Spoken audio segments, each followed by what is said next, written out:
We would now begin the awards for the Lifetime Achievement.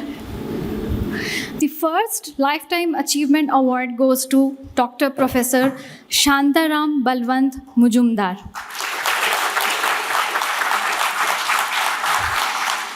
I would just read his citation. Sir, koi त्रुटि हो जाए तो क्षमा कीजिएगा. And then I would invite him on stage. Dr. S.B. Mujumdar is a renowned academic leader and visionary founder of Symbiosis, an institution that embodies his philosophy of Vasudhaiva Kutumbakam.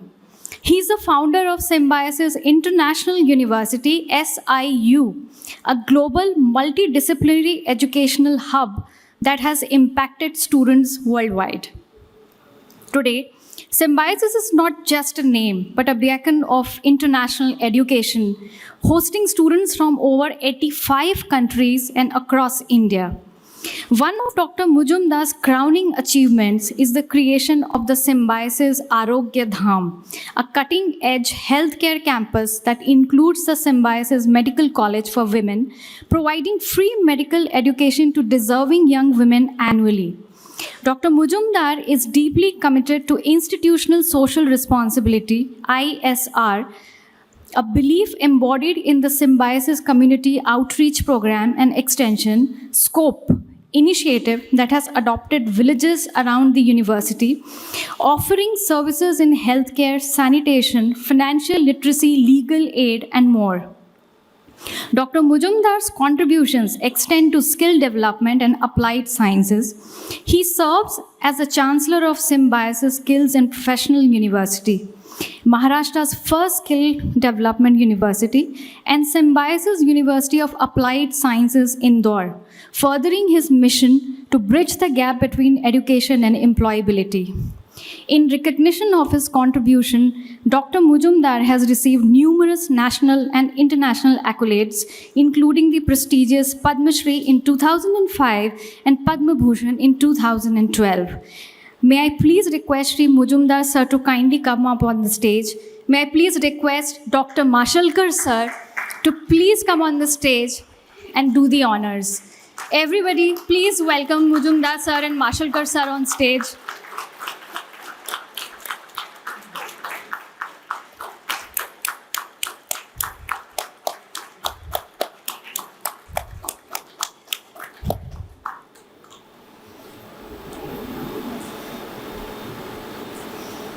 Such an honor to have you here, sir. Thank you so much.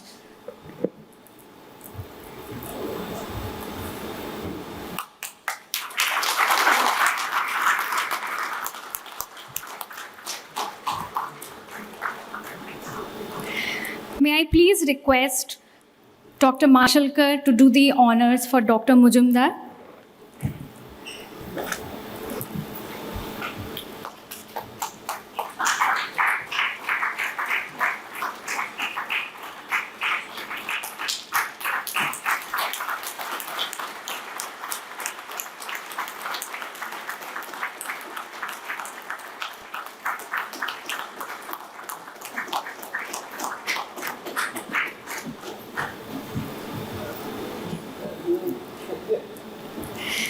Padma Vibhushan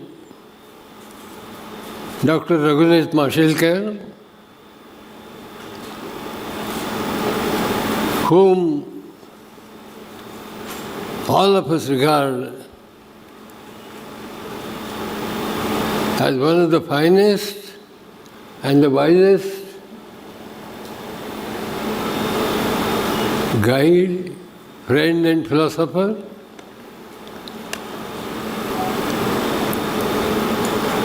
Mr. Ashok Reddy,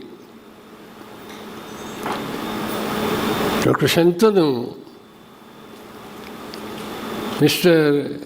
Keval Ramani, I wish Dr. Harsh Mariwala also should have been here.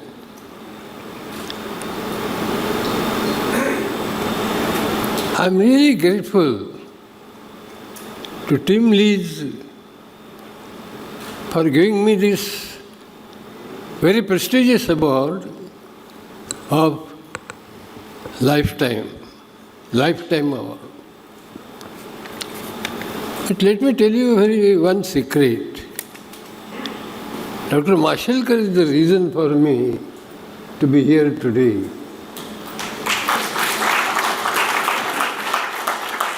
Because in Pune and also in India, especially in Pune, I have some personal relationship with him.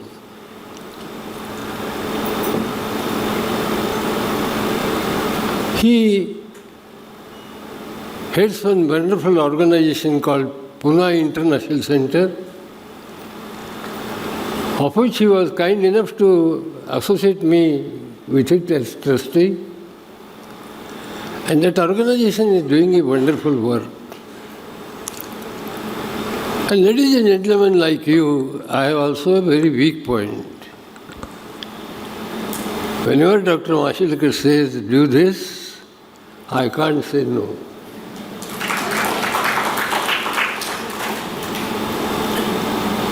Be that as it may, I was professor of botany at Ferguson College. And being a professor, I am used to speak at least 45 minutes. Because teacher is supposed to take 45 minutes lecture. Don't worry, I am not going to take that much time. But I must congratulate the Team Lease Company and Associates for bringing academia and industries together. When I was in Ferguson College, we used to say industries are doing nothing for education, and the industrialists used to say that these colleges are producing mediocre graduates. What was needed was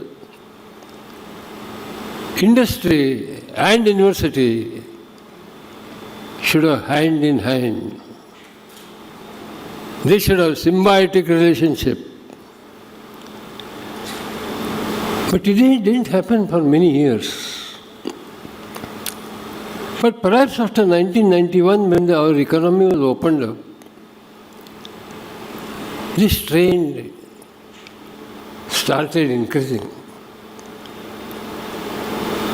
And slowly, but very progressively, industries and universities, industry and education started coming closer and closer. And I must thank Mr. Reddy for organizing such a beautiful, what should I say, beautiful cocktail of academia and industrialists. This must happen. This must happen more and more. And so I congratulate the organizers for,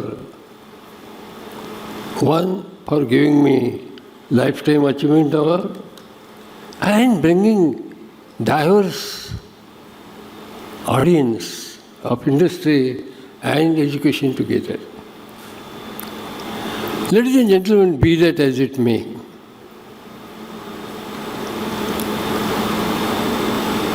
all of us will agree that education is the oxygen of development.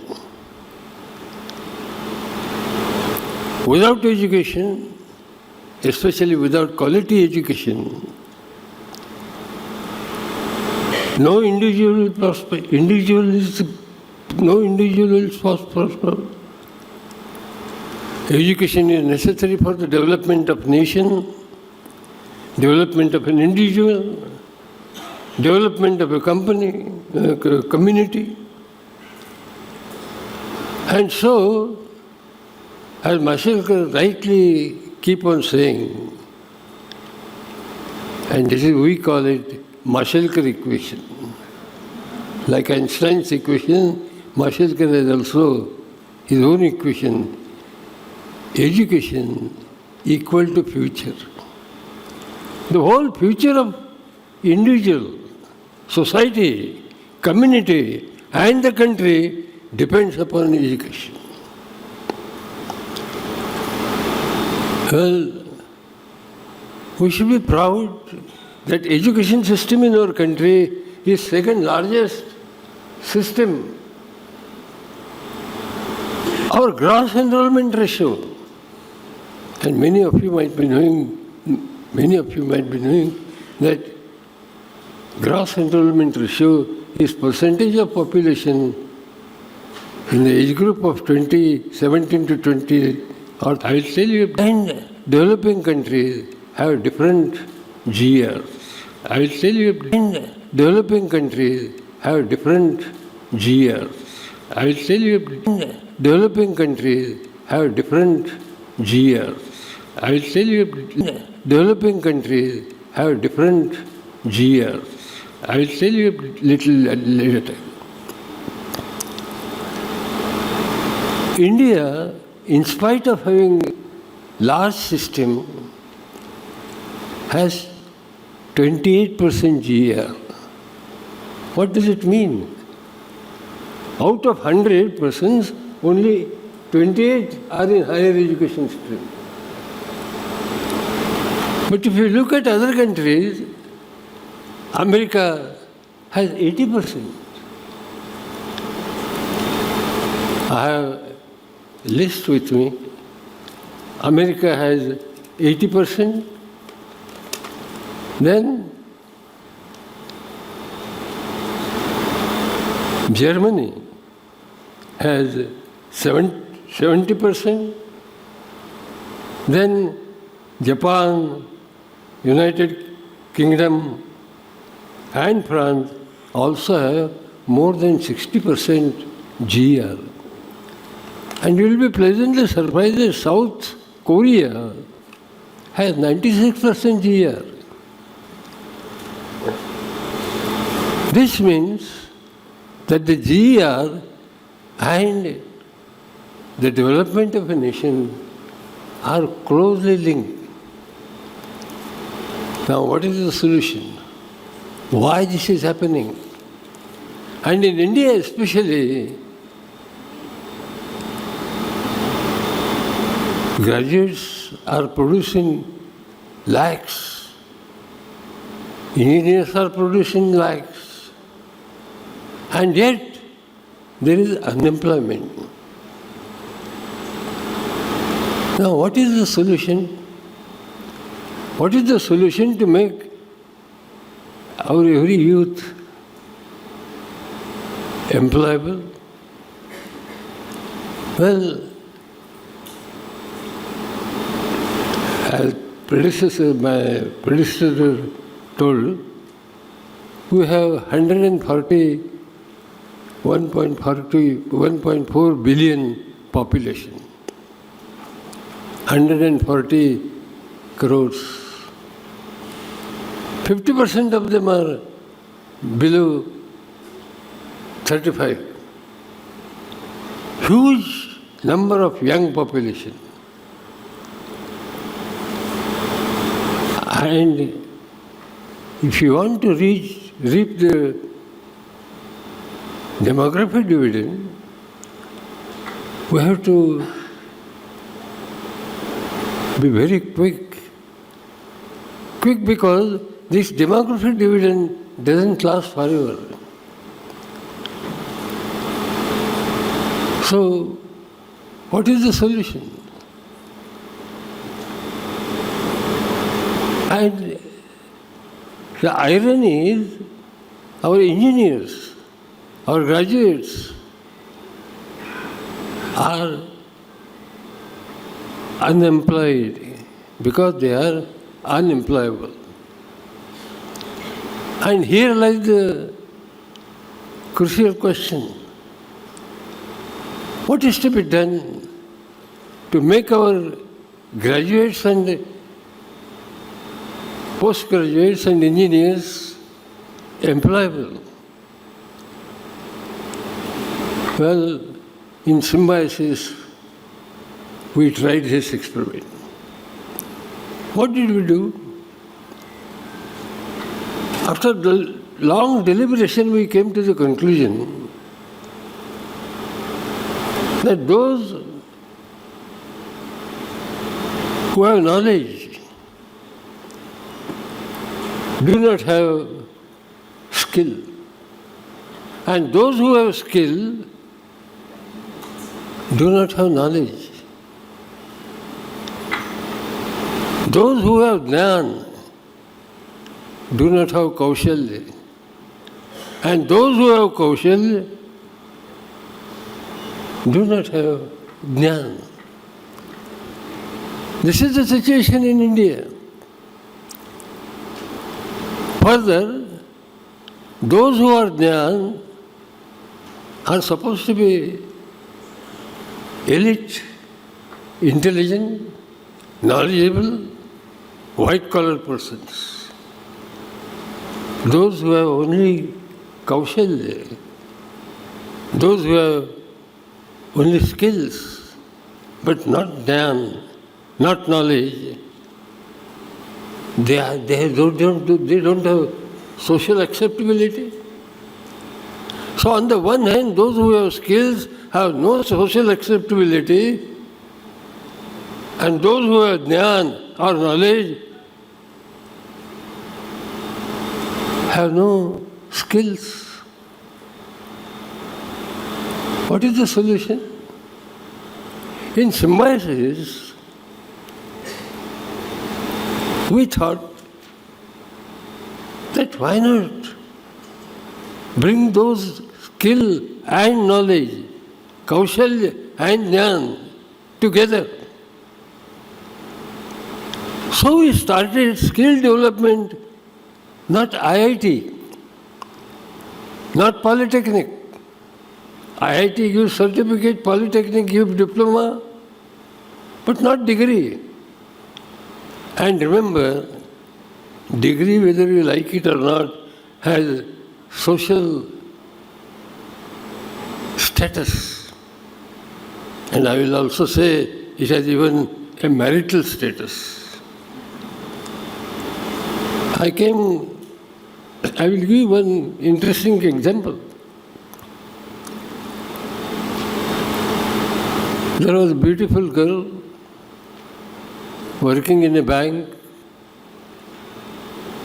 and the parents wanted her to marry equally beautiful and smart boy, earning every month 50,000, whereas this girl was earning 25,000.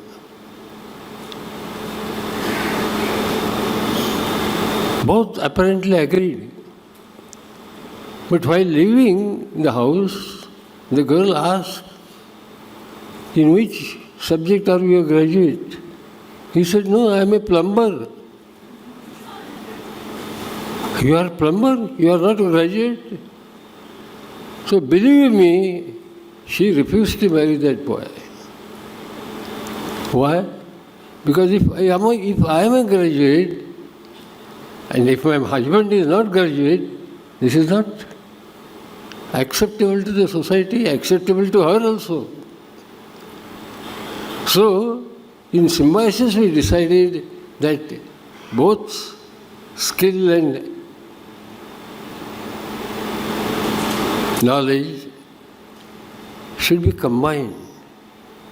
And that is how we started degrees which give more emphasis, 70% skills and 30% book knowledge, bookish knowledge, theory. 70% skills and 30% theory. And for the first time, believe me, we started degrees, granting degrees, producing graduates with skills. We started first university, symbiosis, skill and open university, for the first time in Maharashtra.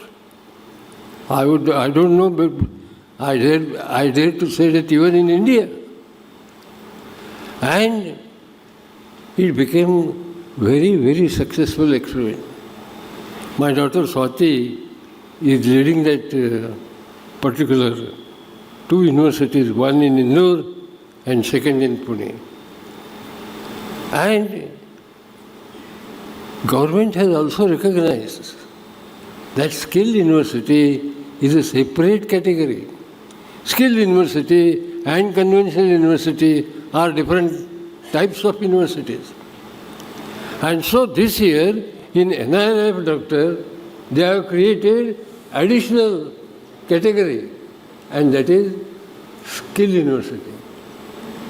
And I am proud to say that our Symbiosis Skill and Open University got first rank in the entire country. What does it mean? It means that more and more skill development universities must be established. Government should stop granting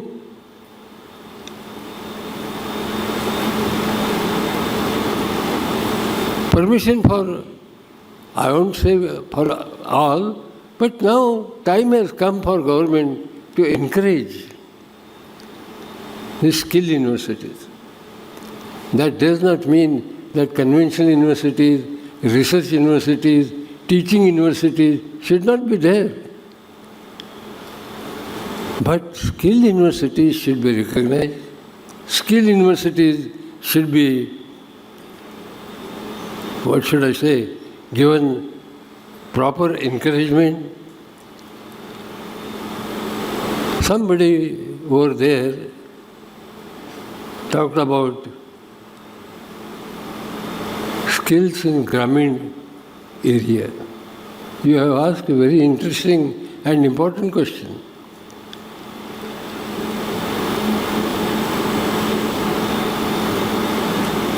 And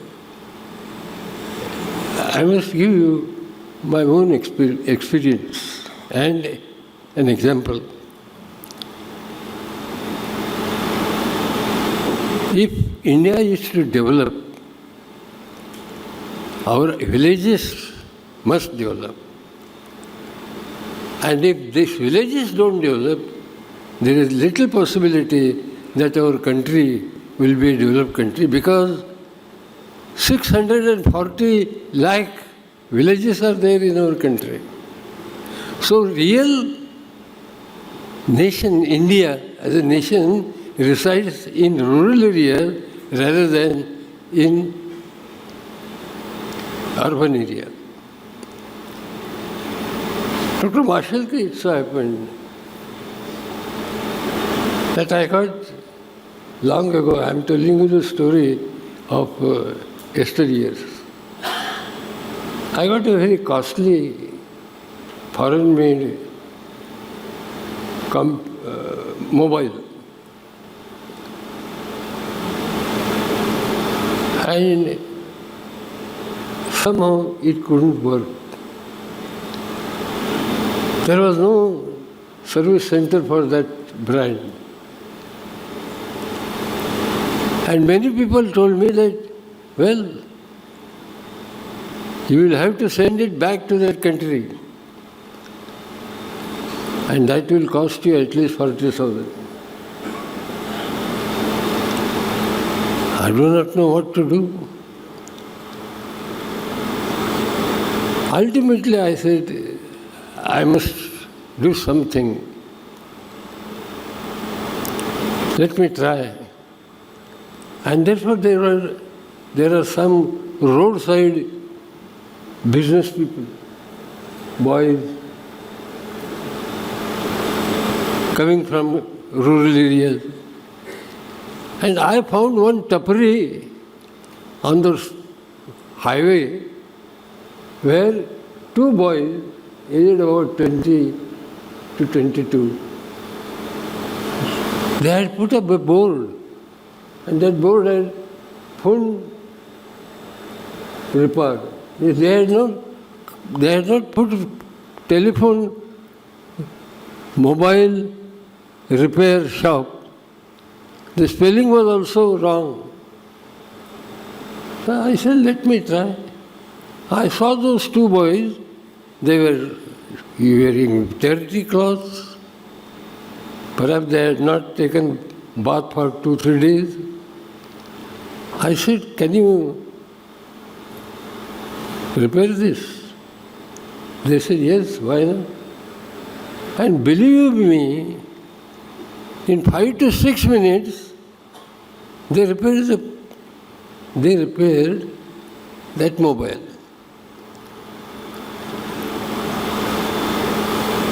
Friends, I saw India's future in their eyes. I saw India's future in their eyes because who knows, tomorrow they will start bigger garage, they will employ people. So, in rural areas, there are men and women, boys and girls who have tremendous talent. I come from Kolhapur district. There was one person called Madhva Mistry, and he was such a wonderful person that he prepared, what should I say, a circular move, Phirta Rangapanch, a moving stage, what should I say, moving stage. But he was uneducated. So we must recognize that in rural areas there is a talent which is not educated, but having tremendous skills. And perhaps our government should think of starting rural skill talent search scheme. And perhaps that will go a long way in making India, making Bharat employable.